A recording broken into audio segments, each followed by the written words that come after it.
A very good evening, everyone, and welcome to this evening's Broad Discovery Series event.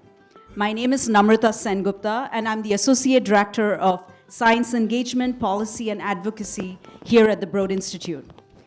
For those of you joining us for the first time, the Broad Discovery Series brings experts to the stage to discuss and answer questions about some of the most pressing topics in science and medicine today. Before we begin tonight's event, I have a few notes for both our in-person and online audiences. If you have questions for our speakers tonight, my colleagues will bring microphones to you during the Q&A portion at the end of the panel discussion. If you're joining us online, please post your questions in the YouTube chat. We will monitor these questions and do our best to incorporate them into the discussion. If you don't get a chance to ask your question during the Q&A and you're here in person, please feel free to approach our speakers during the reception after the talk. After the discussion, everyone is invited. If you're here in person, you're invited to a reception in the Broad Discovery Center just outside the auditorium. During that time, we encourage you to explore our museums, exhibits, and interactive elements, especially our gallery that is dedicated to psychiatric research that we built in partnership with the Stanley Center for Psychiatric Research here at the Broad. Today's event, focusing on mental health, is presented in partnership with the Stanley Center at the Broad. The Stanley Center's mission is to reduce the burden of serious mental illness through research. By partnering with collaborators, both locally and globally, scientists at the Stanley Center aim to develop diagnostics and treatments to help people living with mental health conditions, especially schizophrenia and bipolar disorder. Joining us on this panel today are Ben Neal and Susan Jacob from the Stanley Center, along with community members and advocates Francis Burnett and Aidan McKee. But the person who has been instrumental in shaping tonight's discussion and bringing together this incredible group of panelists is our exceptional moderator, Monica Luke.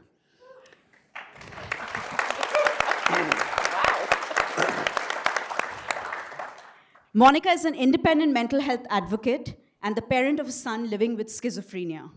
Her advocacy work focuses on eliminating financial barriers to mental health care and promoting racial equity.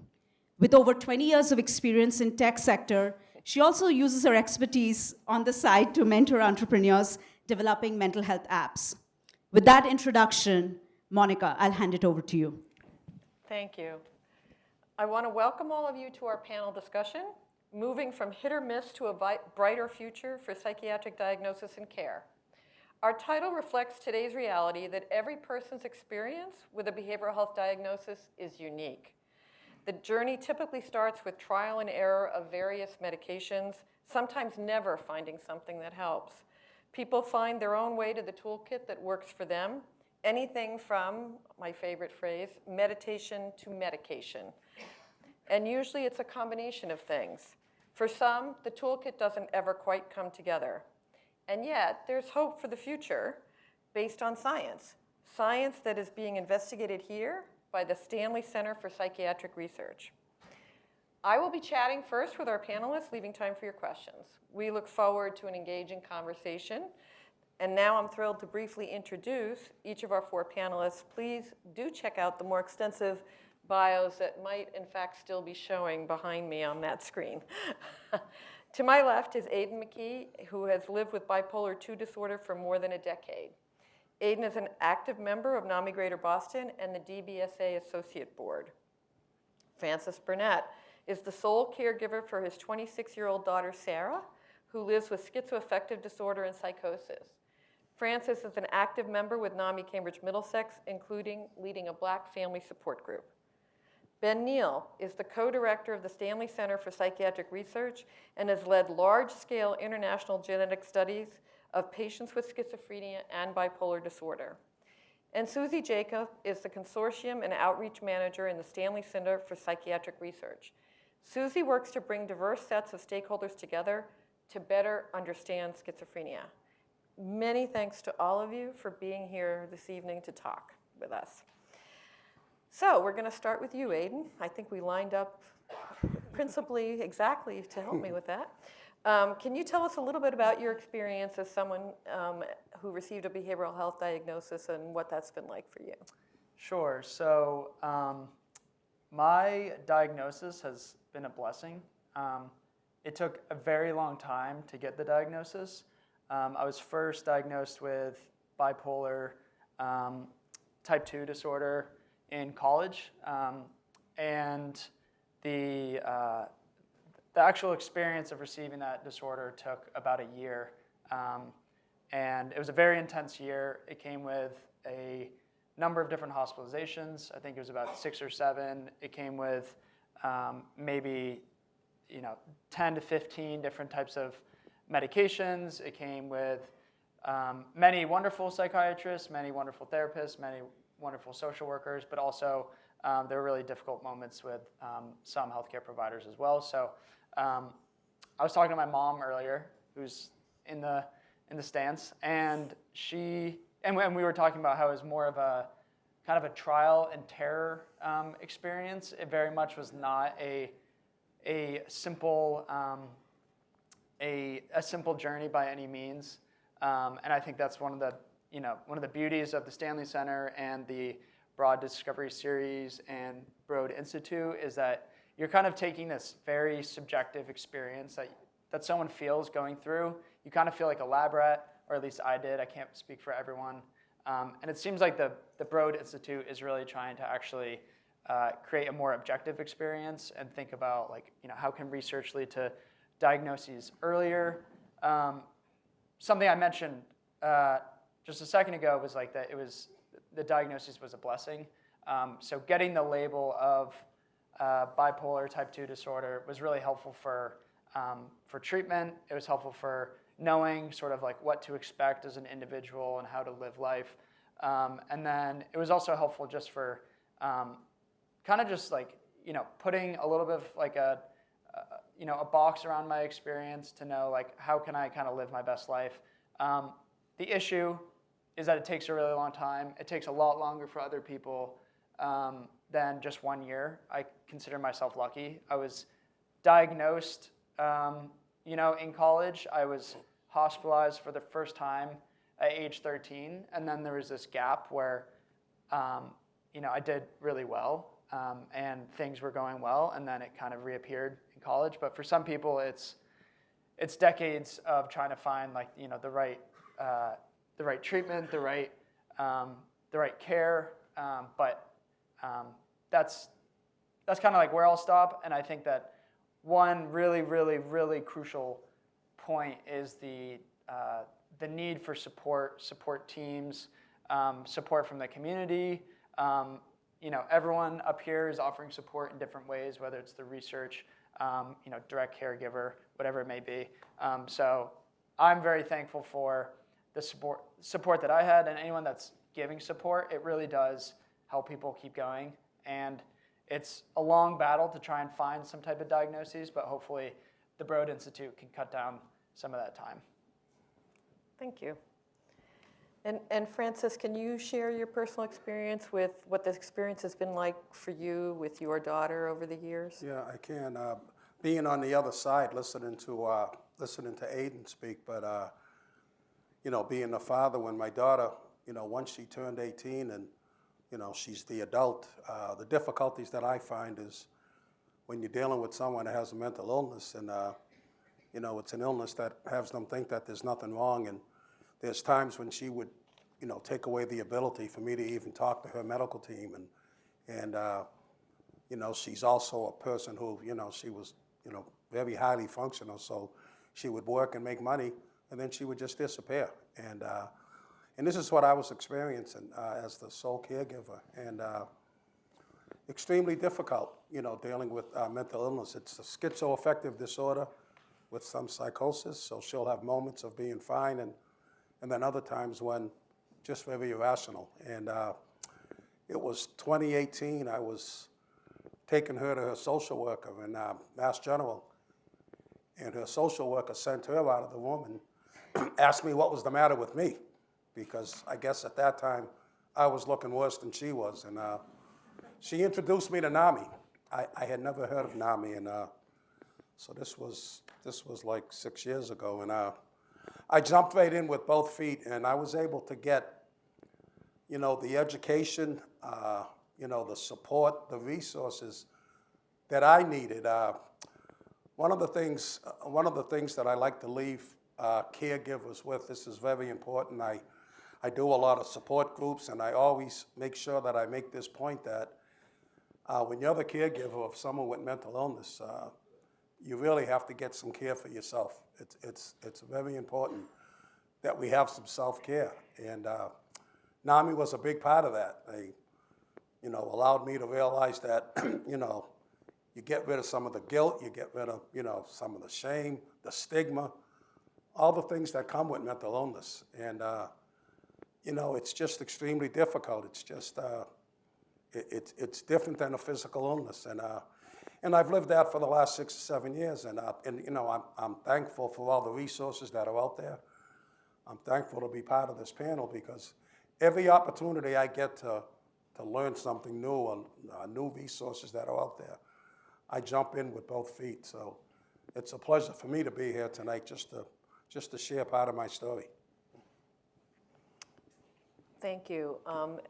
We were talking before the panel started this evening that it's no accident that the three of us here, who are a combination of family members and someone with lived experience, we are all NAMI members.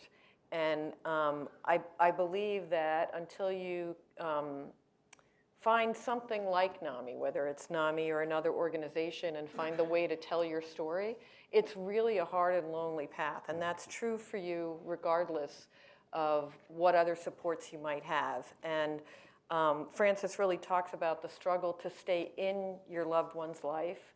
It can be really hard.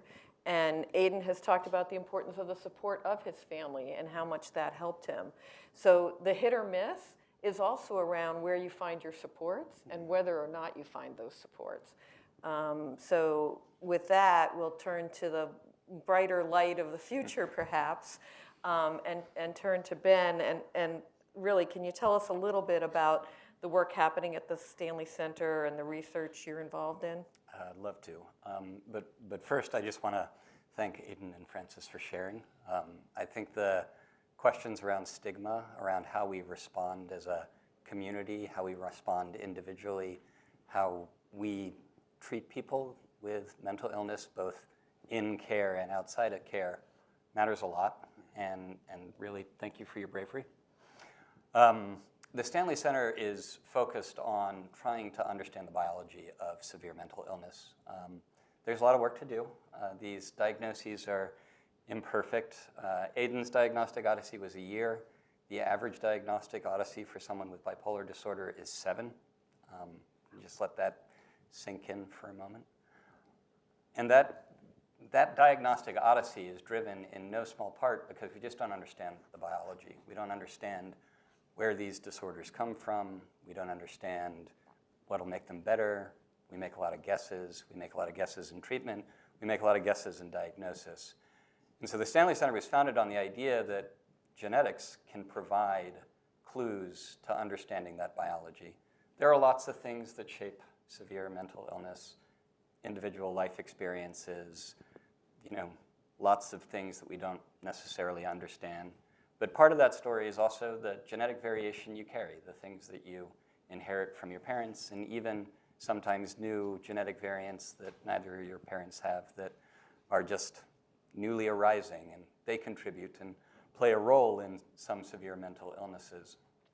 And these genetic clues can provide the starting point for trying to pick apart this complex biology, to understand how, maybe feelings of being on the go all the time arise, or why you see things that aren't there, or why you lose the ability to get yourself out of bed in the morning, or make a sandwich, or engage in self-care. All of these different symptoms, these aspects of severe mental illness, are coming from somewhere. And the goal of the Stanley Center is to use the genetics to figure out that biology with a view to improve our diagnosis, shorten those windows, take that 7-year diagnostic odyssey and bring it much further down, but also lay the foundation for thinking about new treatments, thinking about new ways of intervening, of slightly adjusting the way your brain is operating so that you don't have these, sometimes very devastating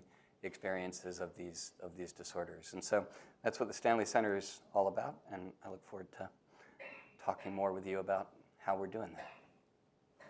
And Susie, you lead the Schizophrenia Spectrum Biomarker Consortium. I can't say that 5 times fast. It's a mouthful. Can you tell us a little bit about what that is, what you do, why it matters?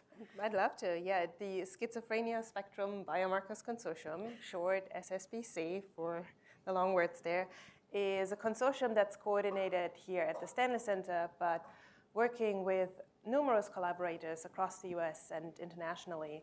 And the consortium is running a clinical study that is currently enrolling individuals with a schizophrenia spectrum diagnosis and those without, with the goal of identifying a biological marker that is objective, that is measurable, quantifiable, that can be used in the future to help improve diagnosis, shorten the diagnosis, keep track of treatment efficacy, and so on is the hope, is the goal. We have been very fortunate to be working with NAMI on a national level as well as on our study site levels over the past 3 years, and it has made a huge difference. It is so important to us that we have advocacy members as well as individuals with lived experience on our working groups, providing their voices, their viewpoints, their insights. I think that has made our study stronger. Their input in any kind of materials, decision making, study design has been very, very much valued. We've been enrolling participants for the past 3 years now. It is a longitudinal study, which means that participants are coming back every 6 months for visits. And our first participants will be coming back this summer for their 7th time. So we see that as a success. We have heard from our participants that they do enjoy the study and they do value the research. They see the value in it. They want to participate. They're very enthusiastic about it. Actually, one participant recently commented that the study was an epic experience for him. So again, we take that as a positive note. We do hope that through this research, we will be able to find, again, an objective measure that will bring the serious mental illness research as well as diagnosis and treatment closer to the field of any other physiological illness, where we can go past any existing stigma and treat people the same way as if they come in with an appendicitis or something similar. So sort of this follow-up, and I'm not quite sure which one of you is going to want to take this, but as I listen to you, I think about the concept of precision medicine as it's been taking shape over the last decade or so, particularly for cancer is the one I'm familiar with. I don't know if there's others, then there's gaps in my knowledge, but where do you see the work you're doing sort of fitting into that kind of paradigm, and what kind of timeline might we be looking at? Maybe I'll field this one. So maybe just to orient people with the cancer case, because I think that's instructive. Cancer at its very core is a disease of the genome. You have genetic variation that you shouldn't, that came about and is now creating chaos. And so the kind of precision medicine strategy there is that, it's not all kinds of new mutations of your genome will create the same kind of cancer. And so being able to sequence and being able to, it's almost like germ theory. There are lots of different bugs out there. There are lots of different kinds of cancer. The hope in, I think, severe mental illness is that we can start to unpick some of the complexity here, that our diagnostic classification system is, some combination of historical tradition based on attempts to systematize how we think about these behavioral disruptions. But most of that work has been done without any visibility into what the genome is contributing. And so it's possible that, certain very strong acting mutations will, in a sense, get peeled off and given a little bit more specific targeted approaches. When that might happen, probably not sooner than a decade would be my guess.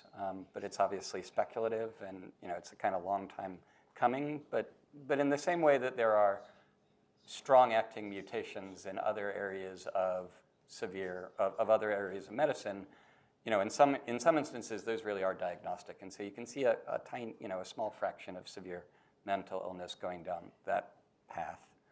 In terms of how we quantify genetic risk and how we think about maybe differential diagnoses, there are people working today to test out the use of genetic information to facilitate, is this person that comes in that seems to have, slightly self-aggrandizing ideas that are maybe not quite grounded in reality, but maybe they're also seeing some things that aren't there, and it's not really fitting a textbook definition of anything such as it stands right now.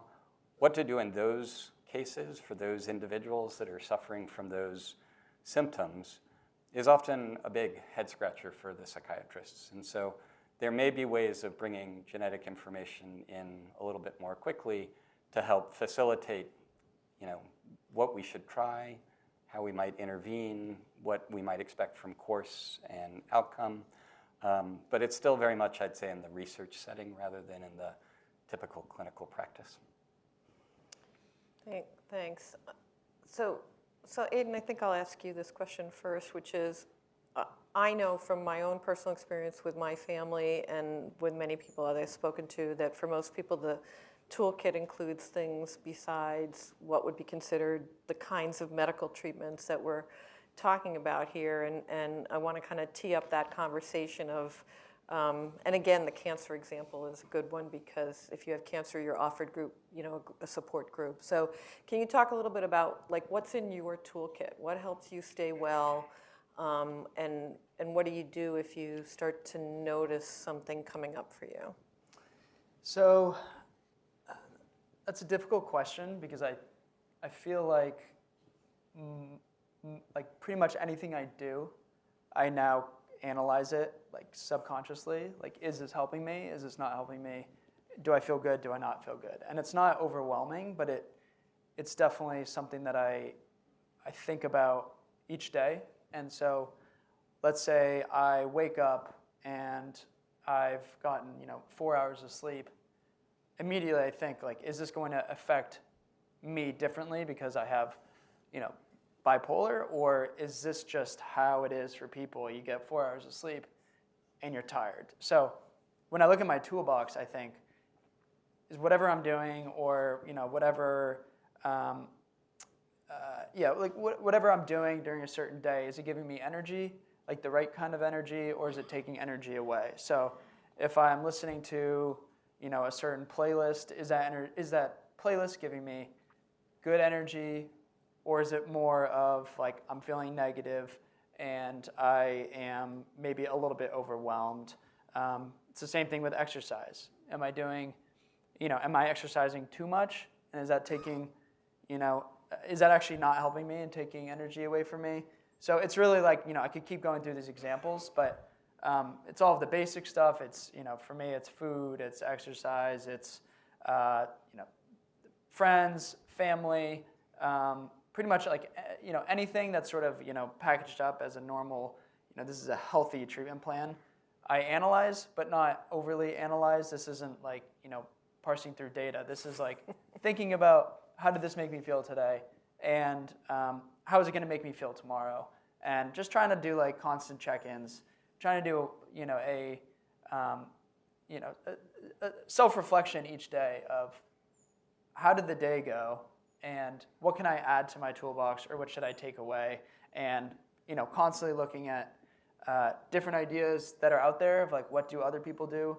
I think Reddit gets a bad rep sometimes, but there are some great threads on other people with bipolar that have some ideas that I've never thought about, and just trying to really, really think about okay, what's next, but what's working today. I'm struck by what sounds like you're need to be vigilant. And I think that, there's lots of things like, for example, diabetes that people have to remain vigilant on a daily basis. But I did kind of hear that from you, so that's interesting. And then, Frances, I know that, your daughter has had flares and gone up and down, and has she gotten to a place where she is able to kind of do what Aiden described or not? She has her, right now she's very stable because she's taking her medication and has a good living situation. But the thing with my daughter a lot, I find that I'd like to try to get her surrounded with, people who care about her, because when she's a voice hearer, so when she's in her own head, you just never know where it's going to be at. So the biggest thing that myself and her care team, we try to do is get her into group activities. And sometimes she can isolate. So she does much better when she's around other people. And we can try to get, because her reality is her reality. But sometimes when she's around other people and doing fun things, that's when, she's just, she does well. And that's kind of where she's at right now. But, you just never know when you're going to get that phone call. And it's like, I'm in Idaho. And things aren't going well. But right now, because I am working with her team, and, I was listening to some of the stuff that, Ben was saying from the technical aspect, but, just from the layman, the terms of it, as the father, I could watch my daughter and I can know when she's going to go off the rails. I can know when she's going to go off the rails before the doctors do. They let her out of McLean one time, and I pleaded with them. She is not well.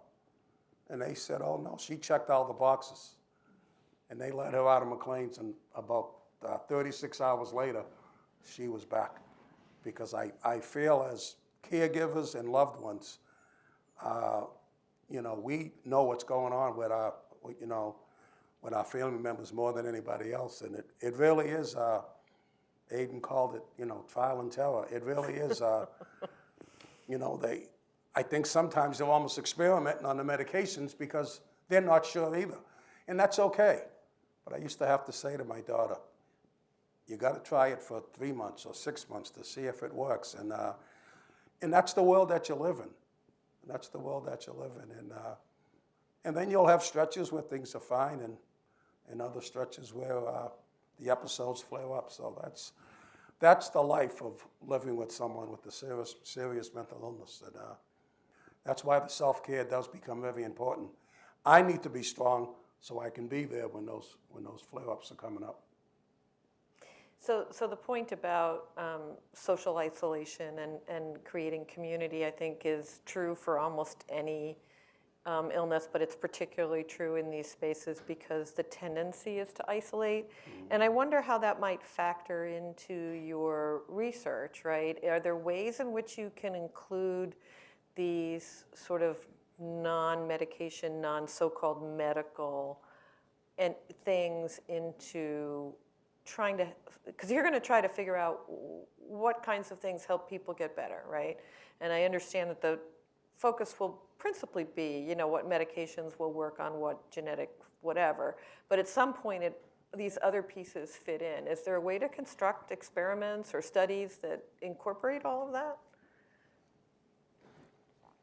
I think so.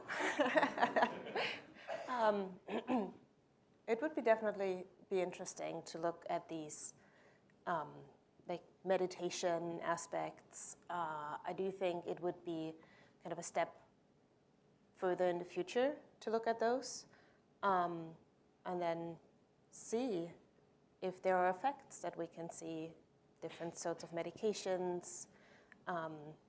Food is definitely something that scientists have looked at as well. Different diets have effects. And in the end, I think Aiden has put it really nicely, that every individual person needs to find what works for them. That's where it gets, from a study perspective, a bit complicated, because each and every individual might come up with a different combination of these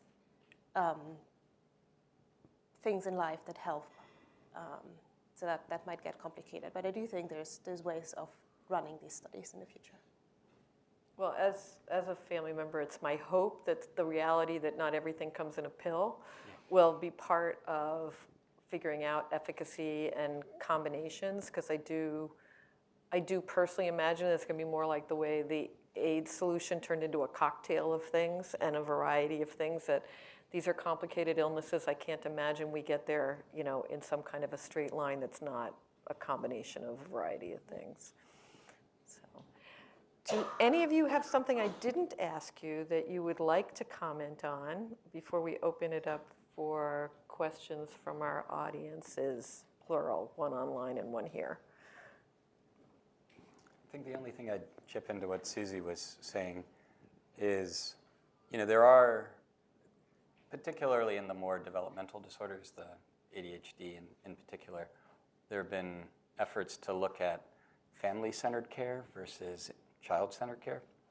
And, there's a lot of debate about, is it worth it? Is it going to make a difference? And I think the evidence is getting reasonably strong that taking a more family-oriented approach is actually more successful.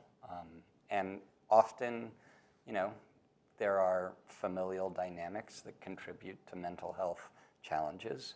And so trying to foster mutual support, foster an awareness about how your own behavior affects those around you and vice versa can certainly have a big impact. I mean, humans are very social creatures. We communicate a lot.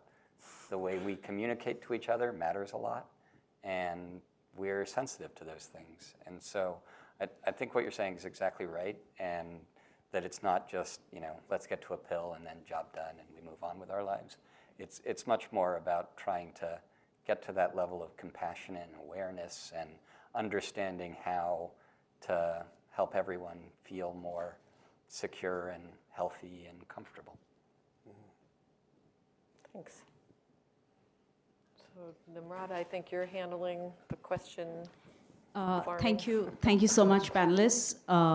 I will invite again our audience members here to raise your hand. Our mic runners will bring the microphone to you. For online audience, you can drop a question in YouTube chat. But while we kind of get set with that, I had a question for the panelists, and you can choose to answer both from the scientific side and from the community aspect side.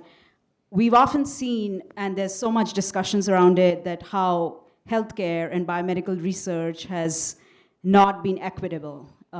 There is a lack of diversity in our ancestral data sets in how healthcare and just the biomedical research community has so far progressed. So, and there's already, for mental health, we are dealing with another layer of stigma and differences in culture and care. So I'd really like to hear how our scientists in Stanley Center kind of think about that. And I'd also love to know, Francis, how did you navigate that? Because you've done advocacy in the Black community, in the family care, ecosystem around this. So having your perspectives on this would be really beneficial, since this is a topic many of us care about here. Would you like to start, or shall I? Yeah, I mean, I can. When I started probably about 7 or 8 years ago, it was it was extremely difficult to get what I call even the right starting fit for my daughter, because I could sometimes meet with a therapist or a psychiatrist, and not that I was trying to take control, but I could see right off the bat that it wasn't going to fit, and whether it was a cultural thing, whether it was a man or a woman thing, it's just. I just think it's very important that the fit is there, for a start. And what I have definitely noticed in the Black community, there can be, the stigma might even be a little higher. And I know a lot of times, you'll reach out to the church and do different things, but you may not be reaching out for some of the advocacy that is really there. Groups like NAMI and some of the external support groups, and it was one of the reasons why we started a Black family support group, just to really to try to help and reach the black community and you know, just to get rid of whether it's the stigma, whether it's some guilt and shame. And I say that because I had a lot of that. I was blaming a lot of things on myself and you know, feeling like I had to do it all alone. So I think it's really important for anyone that's caring for anyone with a serious mental illness to reach out and get that community help, because it is out there. It's out there in many forms. I mean, NAMI is a big picture, but there's other resources out there, because you'd be amazed when you're sitting with somebody else and you're sharing and talking. And I'm not saying that it solves the problems that my daughter has, but it helps me to get a better handle and grip on what I need to do so that I can be there for her. So reaching out and getting the right resources is really critical. And groups like NAMI can be a big help in that. Thank you, Francis. I mean, I agree, Namrita. I think there's a lot of work to do to address the inequities on many sides of the scientific process. Indeed, the Stanley Center agrees, and 10 years ago, in 2014, we launched something called Stanley Global with the express purpose of trying to increase the amount of psychiatric genetic research and, in general, mental health research, not just here in Boston or the US, but in different regions of the world, ranging from Kenya to South Africa, but also what can we do in places like Finland that are maybe slightly more resourced in terms of their biomedical research landscape. And that sort of international collaborative approach is what we think is essential to do the job in front of us. And it is the complexity and the challenge of these disorders. I don't think any part of medicine is as hard as psychiatry. I think we have very little in the way of those objective measures that Susie was talking about. We don't really understand the biology in any sort of fundamental level. You know, I have a lot of envy for my immunology colleagues, because you'll get a genetic discovery and the immunologist will look at it and say, oh, this does this thing here, so we just need to do this thing, and it's going to make a big difference. And they're right, like, a lot of the time. And then I talk to my neuroscience colleagues, and there's a lot of, like, we got a lot of work to do. We got to figure out where it's doing its business. We got to understand when it matters. Like, just the kind of cascade of questions that come from a genetic discovery in psychiatry compared to any other part of medicine is just that much longer, that much harder, and it is because of the challenge of these illnesses. So an international approach that brings as many people along as possible was a core component of our strategy and still remains that today. And maybe from the viewpoint of our consortium and any clinical study, it's always important to make sure that we are inclusive of all ancestries, races, because at the end, what we're working towards is a therapeutic approach that will work for everybody. So we need to be able to take everybody in account when we do this kind of study. So our study, as well as others, are very focused on making sure that there is inclusivity, there's outreach to populations and to parts of underrepresented populations in research in the past. Can I piggyback on that question in one other way, which is a lot of times people who are living with schizophrenia in particular tend to smoke cigarettes and use cannabis. Yep. And I was watching a webinar late last week about how those individuals are often excluded from, essentially anybody co-occurring is excluded from studies and from research. And since that's the reality for most of these folks, I was wondering what the Stanley Center position is on things like that. No exclusion criteria for smoking cigarettes or cannabis. You know, there's a bit of a tension between, you know, maybe thinking about trying to recruit everyone in an inpatient psychiatric facility versus trying to get to some sort of disorder subset of people in an inpatient psychiatric facility, for example. And you know, the diagnoses are quite imperfect, but they, you know, there is something there It's not completely random. It's not completely unrelated. The kind of genetics suggests that, maybe they're not really distinct entities as we would perhaps hope they would be from a medical diagnostic perspective. And there's a lot of sort of fuzziness across a lot of these boundaries. But there is something of a there. And that something of a there makes it's one dimension of trying to reduce the complexity of the things in front of us. I mean, if you think about everyone in an inpatient psychiatric facility versus, the subset of individuals that, say, meet criteria for bipolar 1 or the subset of individuals that meet criteria for schizoaffective or schizophrenia, they are similar, but they're not necessarily the same, if that makes sense. And so trying to reduce that complexity helps with concentrating the genetic signal, maybe hopefully simplifying a little bit of the biological underpinnings, and can help us bootstrap ourselves forward. But I'd say we're flying the plane while we're still trying to build it. Well, from our perspective as well, we enroll folks who do smoke, who do use cannabis, because as you were saying, it happens a lot, right? So I think we'll just put that problem to the statisticians once in the future to parse that out. Good luck to them.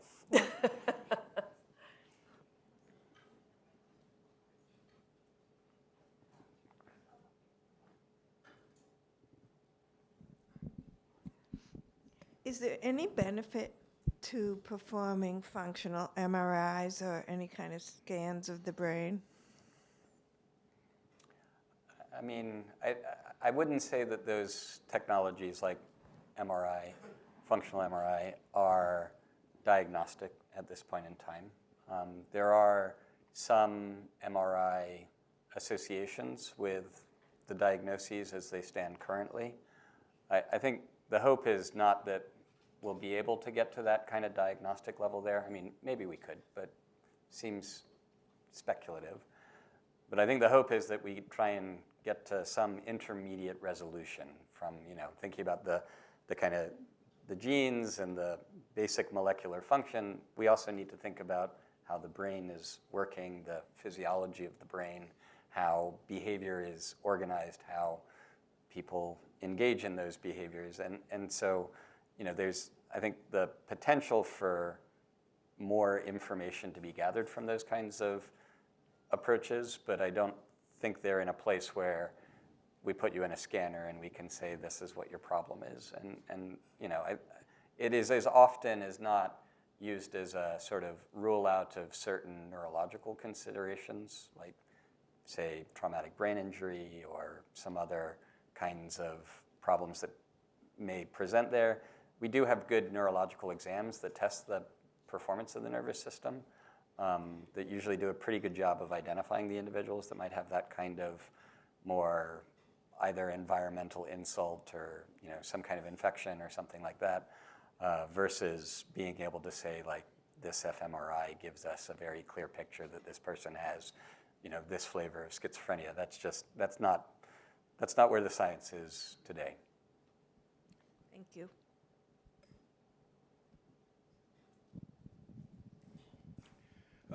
Is there an age limit after which a diagnosis is unlikely and you just end up calling it a human condition?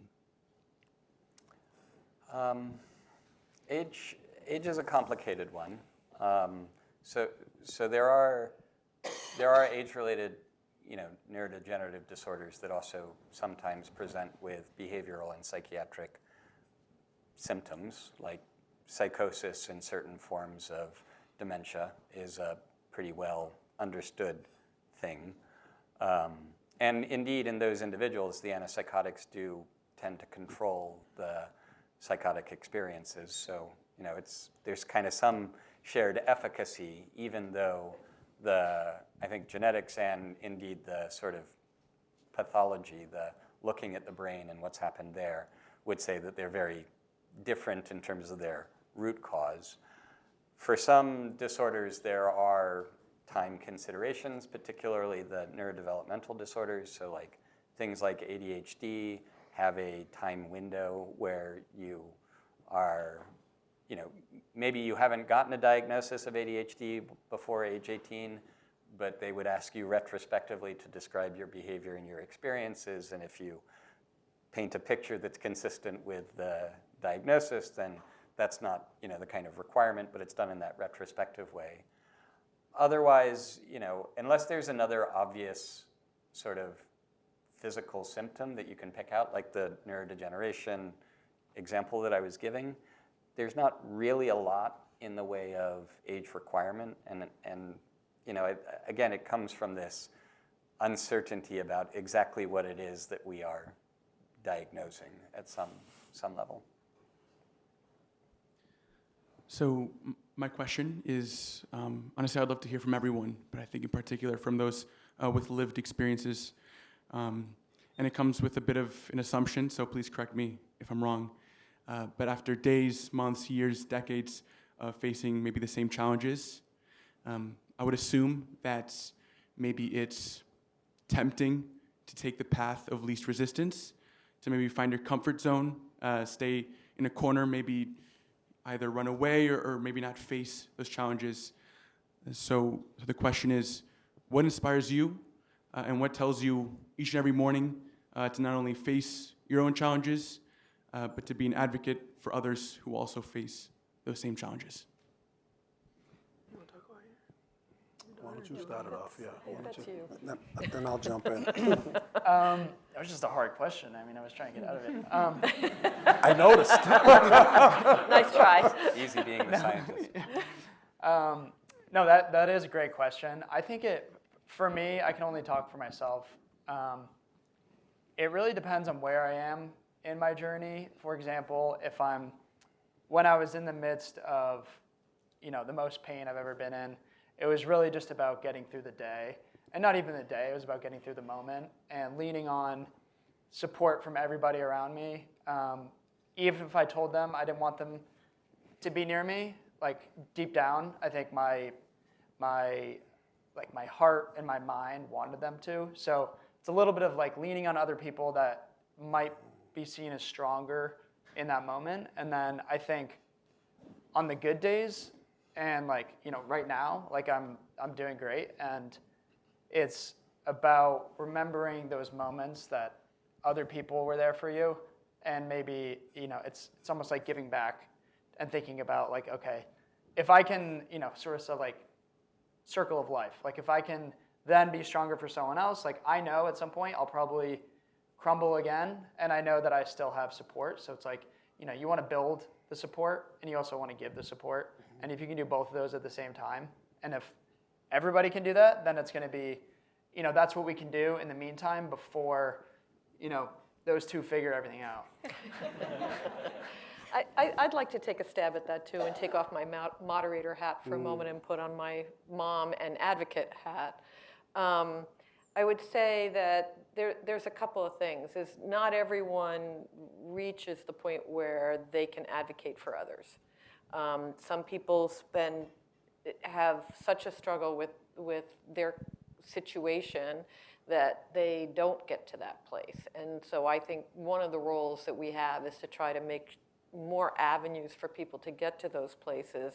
And for me, those avenues don't all go through medication and medicine. You might have picked up on that thread with me, because we don't have good answers. I hope that, my grandchildren live with a father with bipolar and an uncle with schizophrenia. I hope by the time they might need something, you will have blasted through the barrier and I won't have to have this conversation.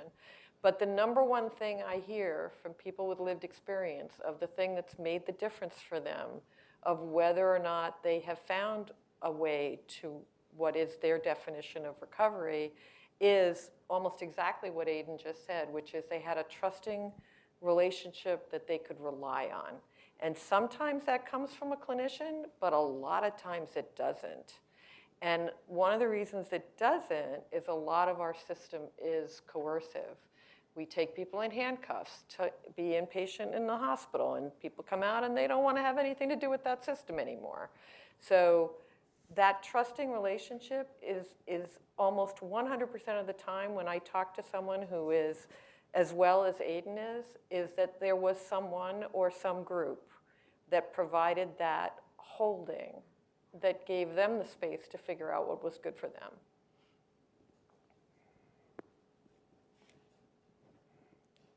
I could just interject really quickly with a couple of questions that have come in through YouTube chat.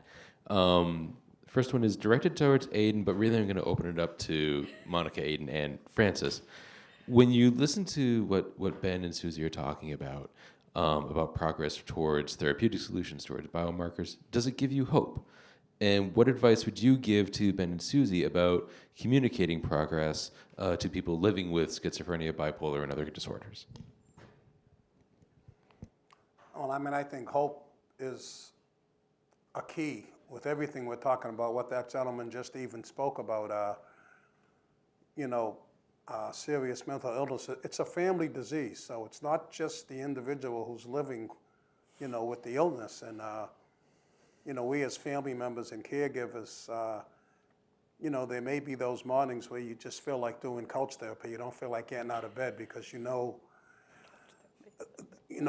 in an episode, and when you get up, you're gonna have to deal with it. And so when I listen to the the scientific side of it, and I really like to hear about the studies, because I know there's a lot of value in that. If you're taking people that have experiences and you're doing studies with them, I mean, I gotta believe there's some hope in there that down the road, the combination of whether it's medicine and therapy, that things will get a little clearer than they are. Mental illness is very cloudy, and it's hard. It's hard on the one with the lived experience, but it's very difficult for the family.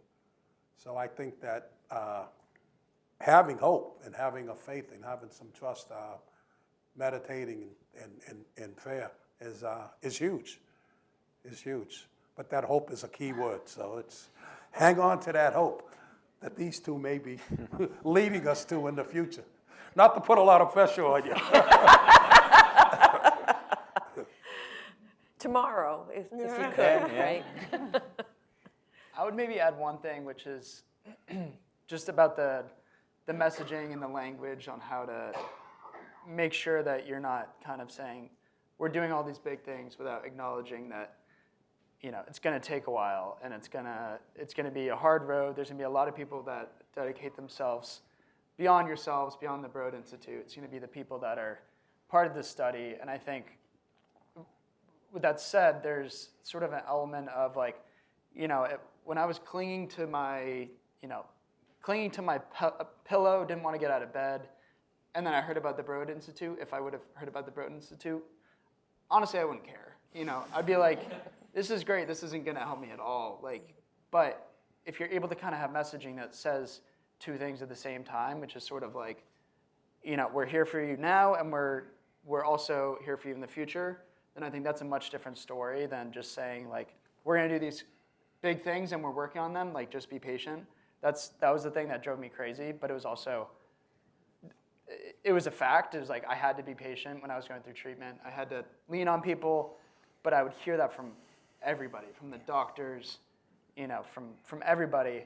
But I think it's an important message to say, like, be patient, something better is coming, but also, like, we're here to help you now. I think those are very important messages, but they need to be said at the same time if there's going to be any hope for people at a certain time. I think if you're in a right mindset and you already feel hopeful about the world, and then you hear about the Broad Institute and what they're doing, I think that's like, it's fireworks going off that people are supporting you from a research side.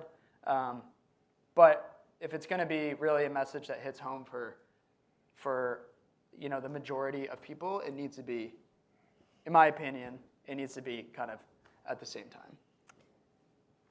And I would say that I'm excited that you have this focus, because honestly, there haven't been any really new approaches for probably about 40 years.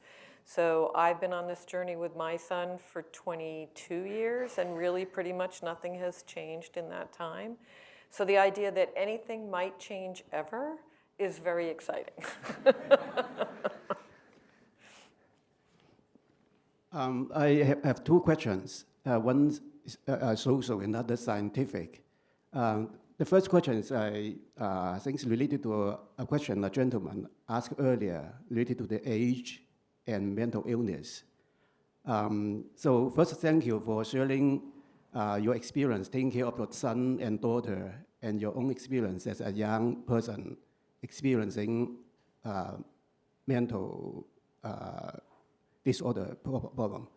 But and on the other hand, geriatric psychiatry seems to be also important space with the aging population. So I want to hear more about what is the situation with older people experiencing mental illnesses and how the society is dealing with that problem. And then the scientific question is about the genetic research Dr. Neil mentioned. Are all psychiatric diseases related to genetics, or is just some of them?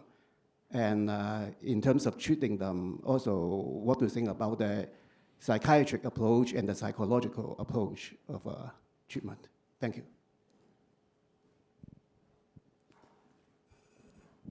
So I think the first question was about aging, and we're talking mostly about psychotic disorders, which tend to have an onset in younger people. And really, truly, most of them don't live into elderly years. So I'm not sure I have any answer for, the idea of what might happen for folks with psychosis in the elderly population.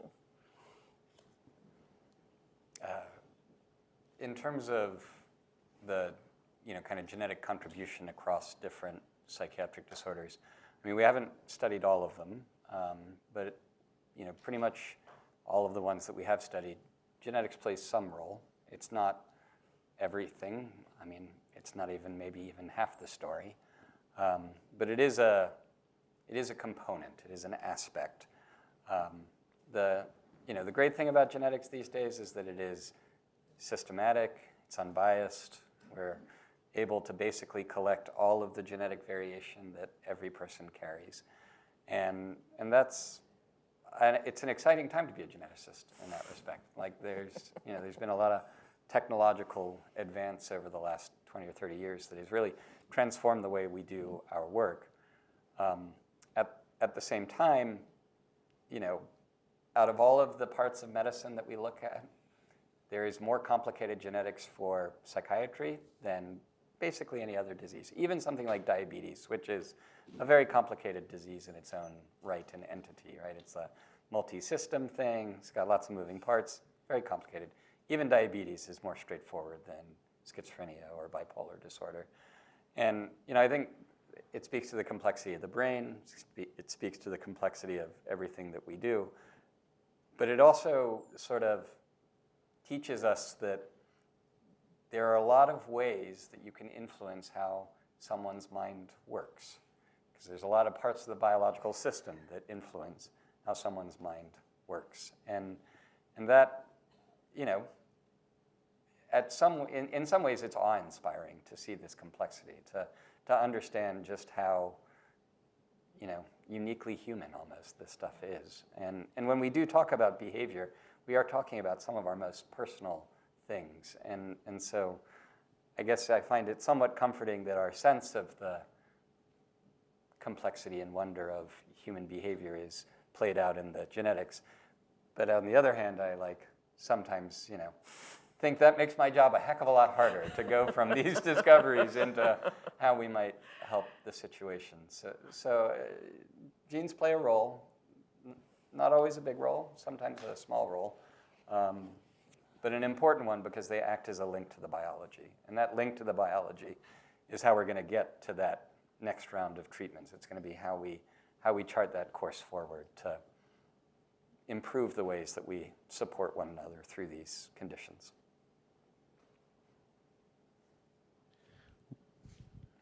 We've had a couple more questions from our viewers online, but that all center around the idea of how can people get involved in research. And I'll read one of them off verbatim here. Is there a place for lived experiences in the trenches of neurogenomics research? How can these perspectives translate into research direction and commitment towards certain therapeutic approaches? Do you want to talk about the work with NAMI on the SSBC? Sure. I think that an advocacy group like NAMI is a great way to start getting engaged. And for us, we started working with their director of research, and they can tap into their community and source questions. Actually, there is a NAMICon conference at the beginning of June in Denver, Colorado, where we will be holding focus groups to talk about NAMI convention attendees, about what they think about research in the mental illness space, and what they have to say about it. So that would be one suggestion of how to get involved, get their voices heard, and influence where research is going in the future. Look at the flyers in your clinicians' offices. Look at, don't just dismiss them if you want to participate in research. That's one of the main lines in of how to start to engage with the research side as a research participant. I think as Susie says, engaging with NAMI or advocacy groups is another great way to not only find support and community, which I think these three have demonstrated so beautifully today, but also a way to help shape the direction of the questions that we work on.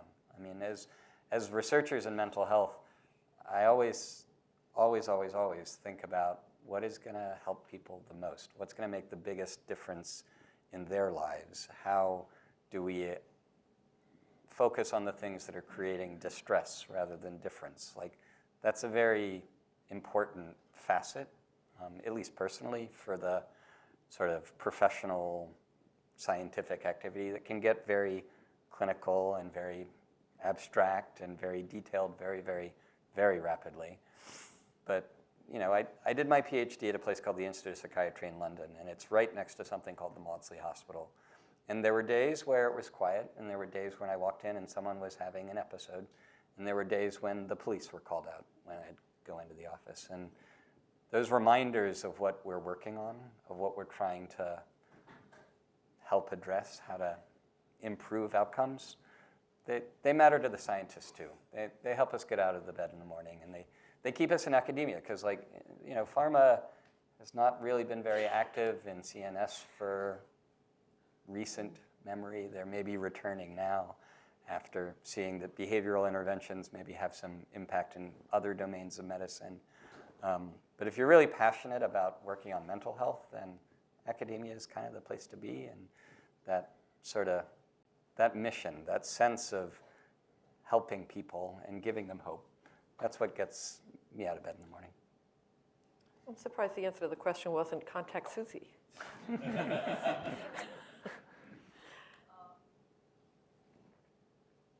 Monica, do you have any concluding remarks? We couldn't get through all the questions, but if you're here in person, we would encourage you to speak to our panelists during the reception, which will just follow this event right now in the Broad Discovery Center. But before we end, Monica, do you want to wrap up with any concluding statement? I actually just want to thank everybody. You folks were fantastic, and I appreciate you, and thank you for making my job easy, and thank all of you for being here tonight and showing an interest in what is clearly a topic that's near and dear to my heart.